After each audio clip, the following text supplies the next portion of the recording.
let's take a look at Xenoblade Chronicles X playing on the new Xemu build. Now, this is absolutely awesome. I'm playing this pumped up, ramped up in the 4K native resolution. So that means internally, everything's being rendered at 4K resolution. So it makes no difference what size your screen is, everything will be pumping out at 4K. That is absolutely awesome.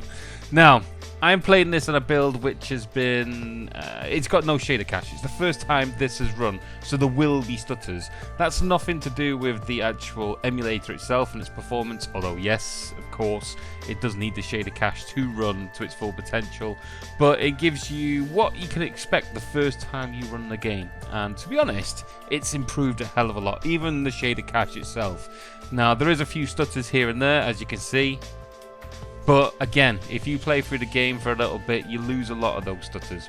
Now, me trying to take this emulator or this game through its paces on this emulator, I'm really trying to go into an open environment with quite a lot of stuff going on and whipping around the camera as much as I can to try and get the frames per second down.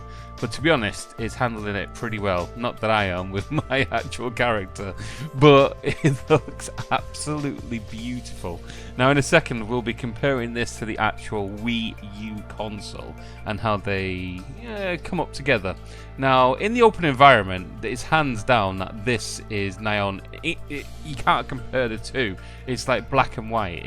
It looks absolutely gorgeous. But then in the cutscenes, as we'll see in a bit, there is quite a lot of similarities, but it's when you're outside here in this location, as you'll see, the level of detail, look at the sky. Some of the actual artifacts and features, you can't actually see these as they're intended in the Wii U version. The stars, the skybox, the clouds, the level of detail that the actual developers went in when they were making this game isn't being justified playing on the Wii U console. This is one of the rare occasions where an emulator justifies its worth and actually shows what the game should and could be. I mean, the actual level of detail in the wildlife, the pterodactyl thing in the sky, it looks absolutely beautiful. Look at the colours and everything on this. It's nigh on perfect. And it's at times like this when I'm blessed with how far the emulator scene has come and what things are going on. So, as we go into some of the cutscenes then to see what it's like in some detail, as you can see, the frames per second, again, there's virtually no loss at all. And again, we see the kind of level of detail in the characters and the various different artifacts in there. The level of detail in the grass is something that isn't picked up in the actual Wii U console. That ran at 720p and was being upscaled. Now, this is actual footage of the Wii U itself here. Now, this is us playing on our Xemu, and this is us playing it on the console again. So as we snip in between, as you can see, there's not much different in the cutscenes. Ignore the lighting because that's time of day. It is obviously contrast levels and things like that, but again, this is all down to the actual time of day when this was happening in game. It's hard to get the exact time, but you can see it's not so much in the characters, but it's on the edges. It's less blurry, it's less washed out. The level of detail is pretty damn high, and unless you're actually blowing this up onto a big TV, you don't get the full experience from it. And yeah, it looks perfect to me. Again, once this gets uploaded to YouTube, all that kind of level of detail are probably washed out and lost anyway due to the compressions ratio. I will upload this at 4K, but again, YouTube does what it does. It compresses the video, and a lot of the stuff that I'm trying to include here isn't there. But trust me guys, when I'm going through this, the level of detail is absolutely astonishing.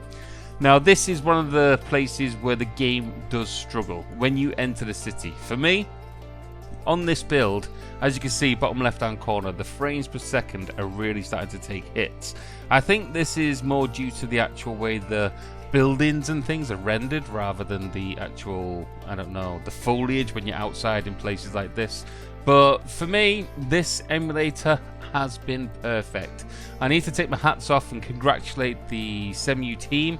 If you want to learn how to set this emulator up, I've just released a guide to get all this kind of stuff happening, plus a few ticks to the trade if you are struggling to even get it native. It's pretty comprehensive and hopefully it'll help a lot of people out. But for now, this is the kind of stuff that we can be doing. And I'm going to be pushing this even further, so, well, let's see what we can do. Thanks again for joining me today, guys. It's been an absolute pleasure as always. I'll get more footage and things like this done in the future. I've also got a few new ideas with other things going on. If you haven't already, take a look at my YouTube competition. There is a chance for you to win £100 worth of Steam games. All for, well, joining in the scene. Well, thank you very much. Please like, please subscribe. Please do all the things that people normally do in this YouTube metropolis where we slow down when we go into cities.